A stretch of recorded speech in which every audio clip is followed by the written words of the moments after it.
আসসালামু আলাইকুম ওয়া রাহমাতুল্লাহি ওয়া বারাকাতুহু। প্রিয় দর্শক, আশা করি মহান রব্বুল আলামিনের দয়ায় সকলে অনেক ভালো আছেন। রাষ্ট্র হলো আল্লাহ তাআলার অন্যতম নিয়ামত। প্রতিটি নাগরিকের উচিত সুনাগরিকের ভূমিকা পালন করা। ইসলামের দৃষ্টিতে একজন সুনাগরিকের গুণগুলো নিচে তুলে ধরা হলো। দেশপ্রেমিক হওয়া। মাতৃভূমির প্রতি টান সুনাগরিকের স্বভাবজাত বিষয়। আমাদের প্রিয় নবীজি সাল্লাল্লাহু আলাইহি ওয়াসাল্লামও তার মাতৃভূমিকে ভীষণ ভালোবাসতেন। পবিত্র মক্কা শরীফ থেকে বিদায় প্রাক্কালে রাসূল সাল্লাল্লাহু আলাইহি ওয়াসাল্লাম বলেছেন, ভূখণ্ড হিসেবে তুমি কতই না উত্তম, আমার কাছে তুমি কতই না প্রিয়। যদি আমার স্বজাতি আমাকে বের না করে দিত, তবে আমি কিছুতেই অন্যত্র বসবাস করতাম না। তিরমিজি, হাদিস 3926। রাষ্ট্রের দায়িত্বশীলদের অনুগত হওয়া। রাষ্ট্রের দায়িত্বশীলদের যৌক্তিক ও কুরআন হাদিসের সঙ্গে সাংঘর্ষিক নয় এমন আইনগুলো মেনে চলা সুনাগরিকের কর্তব্য। পবিত্র কোরআনে আল্লাহ তাআলা তার বান্দাদের এই নির্দেশ দিয়েছেন। ইরশাদ হয়েছে, তোমরা নির্দেশ পালন করো আল্লাহ, রাসূল ও তোমাদের রাষ্ট্রীয় ক্ষমতাবানদের। সূরা নিসা, আয়াত 59। তবে তারা যদি কোনো পাপের নির্দেশ দেয়, আল্লাহর নাফরমানির নির্দেশ দেয়, তখন তাদের অন্ধভাবে অনুসরণ করা যাবে না। রাসূল সাল্লাল্লাহু আলাইহি ওয়াসাল্লাম বলেছেন, রাষ্ট্রপ্রধানের আনুগত্য ততক্ষণ পর্যন্ত অপরিহার্য যতক্ষণ না সে আল্লাহ তাআলার অবাধ্যতার আদেশ না করে। বুখারী, হাদিস 2955। রাষ্ট্রীয় সম্পদ হেফাজত করা। রাষ্ট্রীয় সম্পদের নিরাপত্তায় সজাগ থাকা প্রতিটি মুসলমানদের দায়িত্ব। বিশেষ করে মুসলিম ভূখণ্ডের নিরাপত্তায় সজাগ থাকার ব্যাপারে হাদিসে বিশেষ ফজিলতের বর্ণনা করা হয়েছে। সালমান রাদিয়াল্লাহু আনহু থেকে বর্ণিত, আমি রাসূল সাল্লাল্লাহু আলাইহি ওয়াসাল্লামকে বলতে শুনেছি, যে ব্যক্তি আল্লাহর রাস্তায় একদিন এবং এক রাত সীমান্ত পাহারায় রত থাকে, তার জন্য 1 মাস সাওম পালন করা এবং রাত জেগে ইবাদতের সওয়াব রয়েছে। সে ইন্তেকাল করলেও তার সেই আমল এর সওয়াব যা সে করত, সে সব ফিতনা থেকে রক্ষিত থাকবে, আর তাকে তার রিজিক বরাদ্দ করা হবে। নাসাই, হাদিস 3168।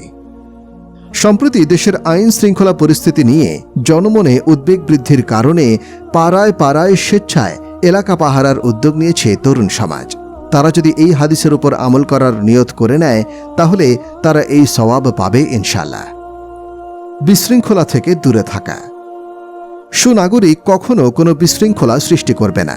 কেউ সৃষ্টি করতে চাইলে তাকেও কখনো সহযোগিতা করবে না, কারণ পবিত্র কোরআনে বিশৃঙ্খলা হত্যার চেয়েও বেশি গুরুতর পাপ হিসেবে আখ্যা দেওয়া হয়েছে। ইরশাদ হয়েছে, ফিতনা অর্থাৎ বিশৃঙ্খলা হত্যার চেয়েও গুরুতর। সূরা বাকারা, আয়াত 191। তাই দেশে এখন যারা বিশৃঙ্খলা সৃষ্টি করতে ওত পেতে আছে, তাদের রুখে দেওয়া আমাদের সবার দায়িত্ব। অন্যায়ের প্রতিবাদ করা। ভালো কাজে উদ্বুদ্ধ করা এবং অন্যায়ের প্রতিবাদ করা প্রতিটি মুসলমানের দায়িত্ব। এই কাজেই উম্মতের শ্রেষ্ঠত্ব। প্রতিটি সুনাগরিকের উচিত এই গুণে গুণান্বিত হওয়া। পবিত্র কোরআনে ইরশাদ হয়েছে, তোমরাই সর্বোত্তম উম্মত, মানব জাতির কল্যাণের জন্য তোমাদের উদ্ভব ঘটানো হয়েছে। তোমরা সৎ কাজে আদেশ করবে এবং অসৎ কাজে নিষেধ করবে এবং আল্লাহর প্রতি বিশ্বাস স্থাপন করবে। সূরা আল ইমরান, আয়াত 110। সবার সঙ্গে ভালো আচরণ করা। একজন সুনাগরিকের অন্যতম গুণ হল বিনয়। মানুষ যত বড় হয় তত বিনয়ী হয়, সদাচারী হয়। পবিত্র কোরআনে মহান আল্লাহ তাআলা তার বান্দাদের সদাচরণের নির্দেশ দিয়েছেন। ইরশাদ হয়েছে, তোমরা আল্লাহর ইবাদত করো, কোনো কিছুকে তার সঙ্গে শরীক করো না, এবং মাতা পিতা, আত্মীয় স্বজন, এতিম, অভাবগ্রস্ত, নিকট প্রতিবেশী, দূর প্রতিবেশী, সঙ্গী সাথী, মুসাফির ও তাদের দাস দাসীর সঙ্গে ভালো ব্যবহার করো। নিশ্চয়ই আল্লাহ দাম্ভিক অহংকারীকে পছন্দ করেন না। সূরা নিসা, আয়াত 36। ভ্রাতৃত্ব বজায় রাখা। পবিত্র কোরআনে আল্লাহ তাআলা বলেন, মুমিন পরস্পর ভাই ভাই।